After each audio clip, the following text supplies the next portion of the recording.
விக்கிரவாண்டி தொகுதி எம்எல்ஏவும் விழுப்புரம் தெற்கு மாவட்ட திமுக செயலாளருமான புகழேந்தி திடீர் உடல்நலக்குறைவு ஏற்பட்டு காலமானார்.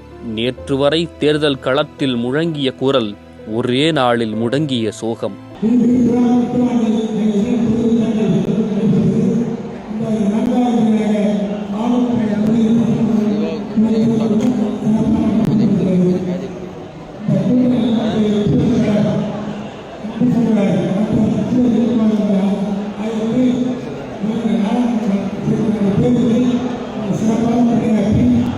அனுபவம் மிக்க அரசியல்வாதியான புகழேந்தி 1973 ஆண்டு முதல் திமுகவிற்காக இயங்கி வந்தவர். திமுகவின் கிளைக்கழக செயலாளர், ஒன்றிய செயலாளர், மாவட்ட பொருளாளர் என படிப்படியாக உயர்ந்து கடைசியாக விழுப்புரம் மத்திய மாவட்ட கழக செயலாளராக இருந்தார். கடந்த 2018 ஆண்டு நடைபெற்ற விக்கிரவாண்டி இடைத்தேர்தலில் போட்டியிட்டு தோல்வியடைந்த இவருக்கு மீண்டும் 2021 வாய்ப்பு வழங்கப்பட்டது.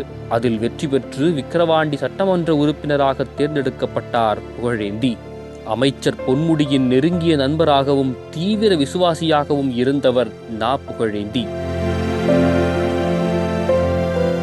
இவர் வெள்ளிக்கிழமை விழுப்புரத்தில் முதலமைச்சர் ஸ்டாலின் பங்கேற்ற தேர்தல் பிரச்சார பொதுக்கூட்டத்தில் கலந்து கொண்டார். அப்போது அவருக்கு உடல்நலக்குறைவு ஏற்படவே மேடையிலேயே மயங்கி விழுந்த அவரை அங்கிருந்தவர்கள் உடனடியாக மீட்டு விழுப்புரம் அரசு மருத்துவக் கல்லூரி மருத்துவமனையில் அனுமதித்தனர். அங்கு தீவிர சிகிச்சை அளிக்கப்பட்ட போதும் அது பலனளிக்காமல் புகழேந்தி உயிரிழந்தார். அவர் மறைவு திமுக வட்டாரத்தில் பெரும் சோகத்தை ஏற்படுத்தியிருக்கிறது. இந்நிலையில் புகழேந்தியின் திடீர் மரணம் அதிர்ச்சி அளிப்பதாகவும் சற்றும் எதிர்பார்க்கவில்லை என்றும் கூறி முதலமைச்சர் ஸ்டாலின் இரங்கல் தெரிவித்திருக்கிறார். மேலும் தகவல் அறிந்து சென்ற அமைச்சர் பொன்முடி கதறி அழுதபடி நண்பன் உடலுக்கு அஞ்சலி செலுத்தினார்.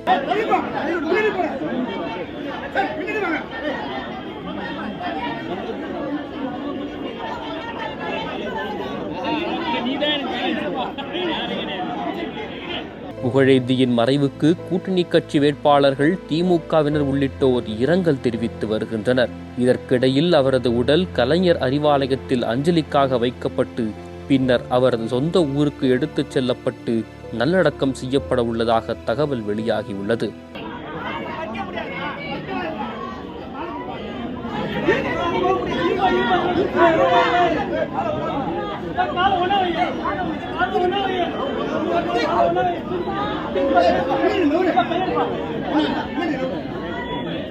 நேற்று வரை பிரச்சார மேடையில் முழங்கிய அவரது குரல் இன்று முடங்கிவிட்டது பெரும் சோகத்தை ஏற்படுத்தியிருக்கிறது.